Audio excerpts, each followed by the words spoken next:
What's up? This your boy Carcino, and this is the truth behind the beef with Jay-Z and DJ K Slay.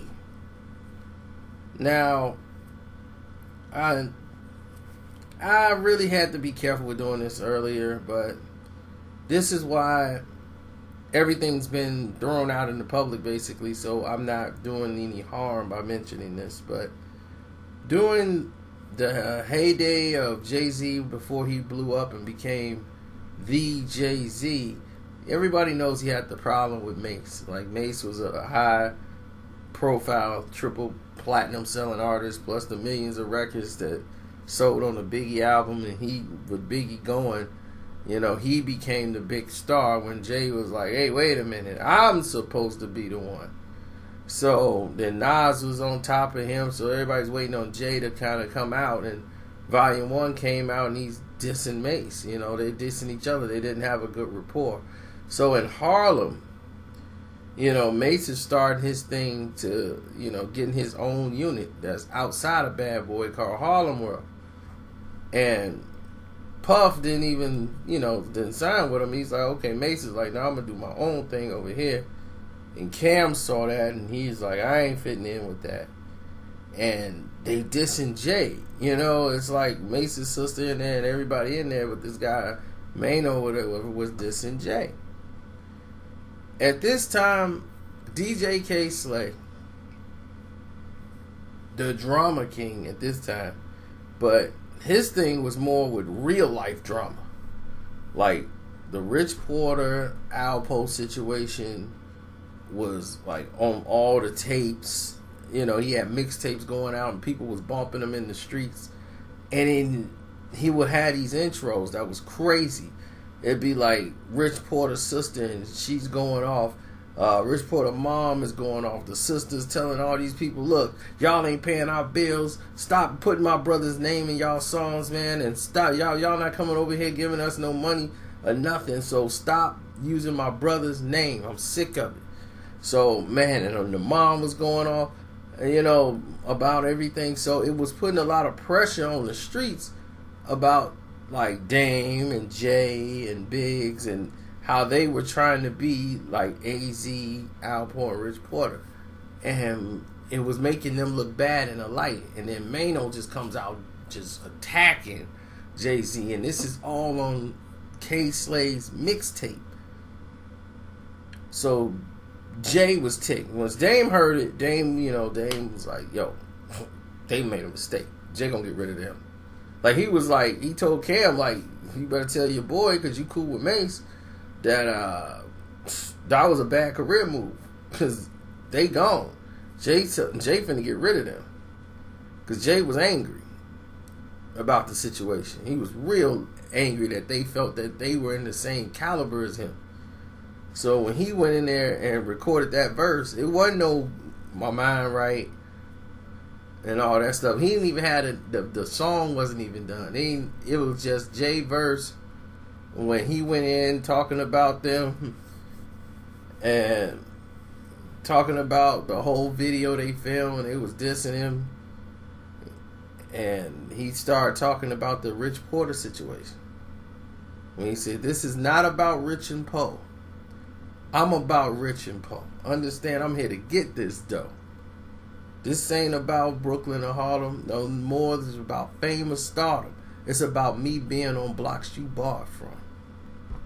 I set myself apart from other rappers who use other rappers' names so other people can watch them. I'm going to say this simply as this. Y'all dudes get off my I'll let you eat. After I get off my chip, the world's most dangerous clique. I was like, oh my goodness, he's mad. So I saw that he was mad. Because Rich and Poe, that's what they was known as. Richard Porter and Alpo. Rich and Poe, that was the team. So that's why he's saying this has nothing to do with Rich and Poe. I'm about Rich and Poe. I understand, I'm here to get this dough. And he was letting it be known there. They gave that song to K Slay. Out of all the other DJs in the world, Jay-Z knows all of them. Got a great report. Hot 97, Flex, all these DJs. They ain't even gonna use their own DJ. They ain't even give it to Clue. He signed with Rockefeller. He goes directly to Sauce. This is my man Sauce in hip hop. One of them either took it over there to Slay, and I know they sold him something like, this thing started in Harlem, Jay want to end it in Harlem, so he won't give it to you, Slay, so you could put it out. And he was like, alright, and he put it out. K Slay put it out, and he had it first before anybody. And they was like, how is this dude getting these exclusives? You know, all the major DJs is like, Jay, what happened, man? I heard this new Jay-Z joint on somebody else's stuff. So Clue felt a little way about the fact that, you know, K Slade was able to get this exclusive. And he couldn't. So he was, you know, he started to, you know, have some resentment a little bit towards Jay. And this led to him going in there working with Nas and Mobb Deep. At the time, when Jay had a problem with them, he put them on his mixtape anyway. He like, I'm from Queens, I don't care. I'm making my tape the way I want to. I'm gonna have Nas on there, I'm gonna have Jay on there, and I'm gonna have Mobb Deep. So when he had the professionals, he went and got Nas and all them when Jay and them wasn't really feeling it. So when the takeover and all that stuff was out, and the Stillmatic freestyle, all of them things was passed out. K Slay had some. Jay was still doing, you know, they had a rapport for him, but he had a little level of respect. Now, K Slay in the streets, because all the popular DJs, they were doing the same thing. K Slay had his own niche. He was the drama king. It set him apart from like all these 50 million DJs that was doing the same things. You know what I'm saying? This guy was from the streets. He repped the streets. People like K Slay. That was it. So if the streets is saying it, that's who you got to deal with. That's who you got to come see. That's the guy that got to push your songs out. That's how it worked back then. So the main rappers are going to look for you. You ain't got to go looking for them. If you hot, they need you. They need you to put that fire out there.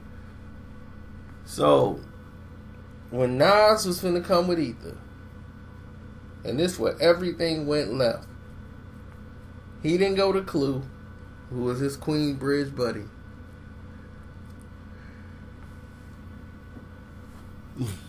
He didn't go to Hot 97. And Hot 97 was basically controlled by Jay-Z and Rockefeller at the time. So he knew, because with the Stillmatic freestyle, they wouldn't even play it. They played it like, they let Flex play it, I think, maybe once. Other than that, and it never got the spins on the radio station. It wouldn't get played. So they wouldn't even play his records, the diss record. So this kind of backfired on Jay-Z by him blackballing the Stillmatic freestyle away from everybody. When he came out with the takeover, people didn't know what he was talking about. Most people didn't know what Jay was referring to when he was answering everything in the Stillmatic freestyle. Because you didn't let it get played on the radio, so the casual people didn't really understand what you were talking about. So it looked like you just started it. So when Ether came out, one of Nas' guys came over there. It was like a couple of Bravehearts and another dude, and they had the song, and they brought it to K Slay. He said, Nas wants you to put this out. He going at Jay. K Slay was like feeling a certain way. Like, I don't know if I want to do that. You know, like, alright. You know, so when he played the song, he heard that last verse, he was on the phones. That's it. This is the one.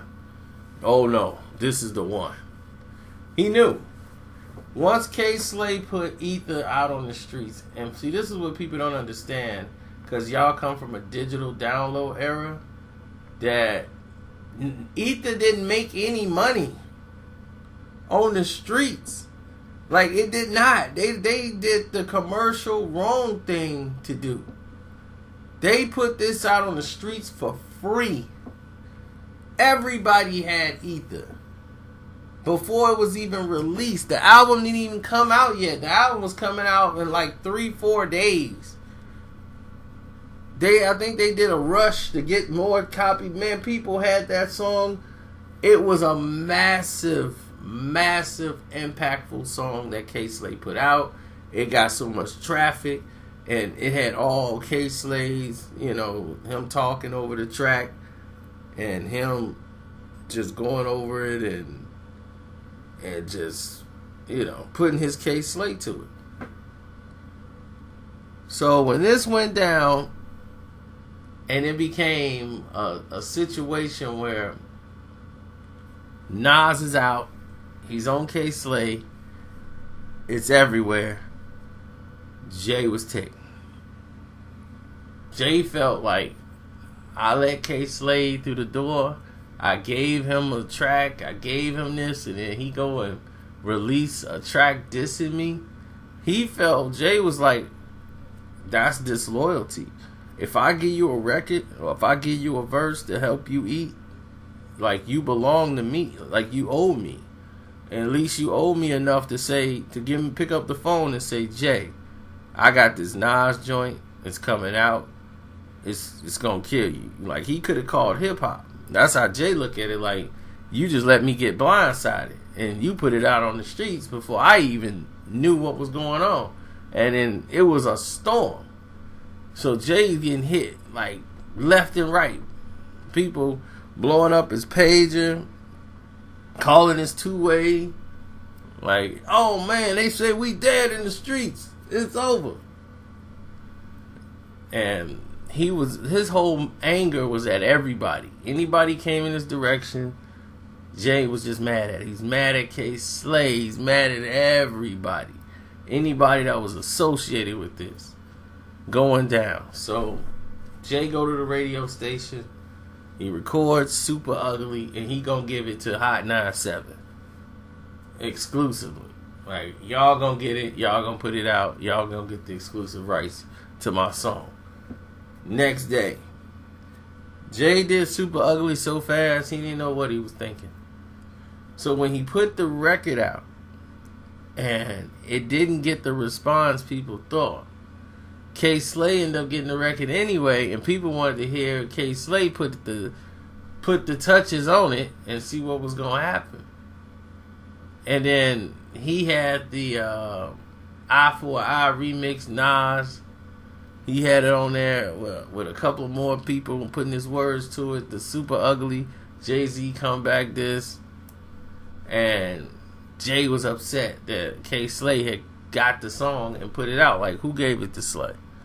He's like, well, it's released on Hot 97 now, so everybody got it. I don't want Slay to have no songs. Like, don't give him any of my records. So Jay felt a certain way, but he never said nothing to Kay Slay. He was just telling people that. And he saw Kay Slay like plenty of times. And Jay will just give him the head nod and then tell people, like, why is he here? I don't want him here no more. Or I'm not coming here no more. If he gonna be here. If he gonna be here all the time, I don't want to see him. So I'm quite sure it got back to Kay Slay that Jay don't like him at this point because of this record. And Jay holds grudges. Like, you think the thing is over and it's worn under the bridge, he'll be like, alright, give you a dap, be like, man, look, like, that's old, man. We don't even deal with that no more. We grown men, we move forward. He'd be like, alright. Like he'll be looking in space, like, why you talking? And like, okay, yeah, alright. And then he still got a grudge. Because he's really petty. Because he grew up being insulted his whole life. About the way he looked, about the way he dressed, getting roasted all the time. People chasing him, tripping him, bullying because he walked awkward. And this made him bitter. So all this little petty stuff that other people would have just thrown away, he really holds on to it. Now, Cam is on the label Rockefeller. Cam brings K Slay through because they finna put the stuff out with the Dipset and everything else is Harlem. So that's why K Slay is in Baseline Studios. He normally don't go to Baseline like that. He was down there with Cam. So when he walking out, K Slay and Jay see each other. They give each other a head nod. What up? What up? That was it. They walk past each other. And he told Cam, like, why did you bring him in here? You know, all right, then, you know, if I'd have just beat on him and stomped him out or something, then what? That'll make you look bad because you brought him here. But Jay ain't stupid like that. Jay just saying that to seem tough with Cam. You know, like, man, now what if I beat him up and didn't? He wasn't going to touch K Slay. Jay was not that kind of guy to touch somebody definitely from Harlem. He wasn't that brave. So now, with that scenario the way it is, you got a new situation now. Jay's making a lot of money. Jay's on top. Jay's running the game. He's borderline out of rap at this point. You know, like, this is it. This is like they talking Jay retirement. Now, Dame and Jay start having a fallout. So that now that Dame and Jay are having this fallout, things are starting to look more like a Harlem versus Brooklyn thing now. Because Dame was the reason why a lot of Harlem dudes didn't get at Jay. You know, it's like, look, he helping Harlem eat, and, you know, we ain't gonna attack him. But they trying to be like Rich and Poe and all them when they put out Paid in Full. You know, everybody loved the movie except for like some of the people that lived it. You know, they didn't really want to see the movie portrayed like that. And they was like, I don't like the way this character was portrayed. And even though it's a Harlem story, you know, we want to tell it the right way, you know. So over there in Harlem, you know, that's the only way they really had a problem. But that was Jay's, like, safe haven. So he went and got with a guy that was very popular in Harlem. You know, OG1 and everybody else, you know. So a lot of these guys here, so Jay had his ducks in a row. He's not a stupid man. But K Slay never, ever, ever did anything to go at Jay-Z. He was always been a very upfront, loyal, you know, I'ma stay in my lane type of person. To be named the Drama King, K Slay has always stood ground to that of anybody I've ever met in this business. K Slay was the realest dude out there. When he had the Big Pun tracks and all this stuff from the Bronx, and he was the one I know when he was doing these other little Street Sweeper tapes before he came out with Street Sweepers 1, and he had Big Pun on another when he was the Big Punisher. And we were sitting there listening and going, this dude he got it. So he know when somebody got something.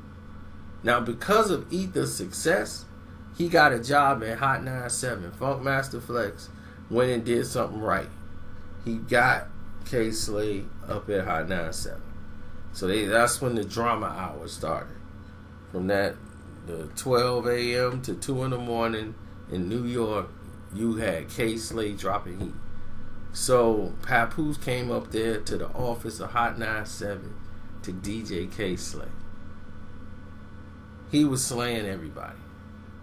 Slaying mixtapes. Slaying anything that moved. Now at this time, Jay-Z is borderline retired. He just dropped his last album. He's coming out the game. He's watching K Slay's moves. He see him sign Papoose to a record deal and with Jive for $1.5 million. and Papoose is gonna be the most, he the most talked about rapper and got a buzz on the streets that was like Cassidy. Justo Mixtape Award, Artist of the Year. Jay-Z is transitioning to the front office of Def Jam. And Papoose, they wanted permission to work with certain R&B artists. We won't be throwing out a lot of names. So normally they get the clearances, for these records and these songs. And so Jive wasn't getting the clearances for him to get on these songs. And people couldn't understand, what was going on. And then By Storm Entertainment, Mark, what's his name? Mark Pitts. Jive was like, look, we're having problems with, some people that are putting up a lot of fight about you getting on certain songs. And this was the problem. Jive paid a 1.5 for them to put the album out, and his record and album couldn't get done, and he's supposed to get on these features, and the artist is like, yeah, let's get it done. And these R&B, putting Papoose on a couple of R&B records gets the mainstream audience to know his name a little bit, so when they put the record out, he could blow. Jay was secretly allegedly blocking Papoose from getting on these records with these R&B artists when he was at Def Jam. I have heard this 1,000 times from 1,000 different places. This is exactly what happened.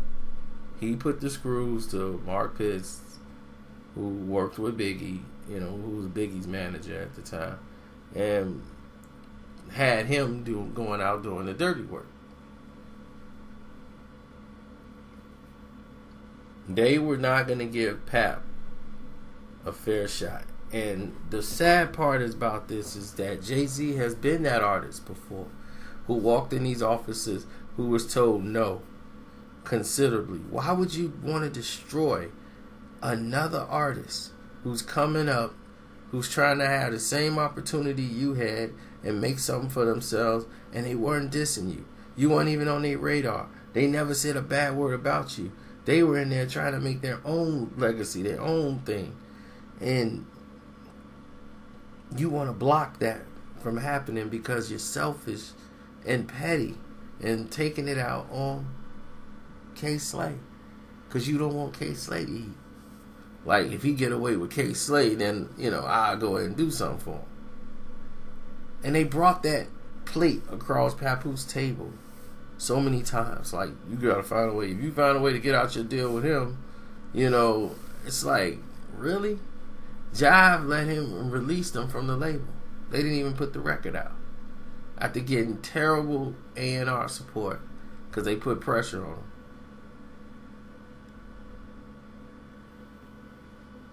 It's just sad. They let him keep the $1.5 million. They said, you can keep it. That's how bad they screwed him. They said, just keep the money. But he wanted the record back. Then he ended up going back to recouping the album years later. But they put him through the ringer for almost 10 years. Papoose has been in that ringer. And this is all stemming because this man is holding a grudge about a song that he put out, K Slay. And now that those dudes done made up, he done made up with Nas. And they cool now. But he was just being very petty at the time. And I thought that was terrible of Jay. I don't know where they stand today, because nobody really cared or paid attention to it. Plus, K Slay never really, gave it that much light. So, a lot of A&Rs did a lot of dirty things to try to derail him in the game, and it was because the influence of Jay, allegedly. So, that's what happened. It's your boy Carcino. I'm out. Don't forget to follow the playlist, The Truth Behind Hip Hop Videos. And if it don't say Carcino for life under the bottom of it, it was an imposter. I'm done.